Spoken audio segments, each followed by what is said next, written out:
Ниязымбетова Меруерт Аматовна.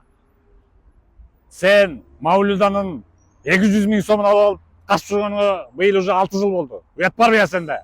Жемне? Кошу Казакстандын жашоочусу болсоң эле сага эмне баары эмне? Поканает что ли? Болбойт.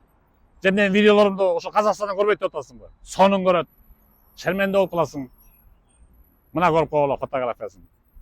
Өңүз сулуу, ичинин баары уулуу, Меруерт деген ошо болот. Кыргызстанга отургондо бермет. Вот бермет болбой, акчасын берип койгон тилжере. Уктуңбу? Күтүп атат. А дегенде берип жүрсүң акчаларын. Товарлар алып кеткен экенсиң. Эми болсо аяк жагында вообще черныйга тыгып эле качып калыпсың. Мурда мерkezde жашачы, азыр Алматыда жашайт экенсиң. Күйөөң сотрудник экен. Уялбайсыңарбы я?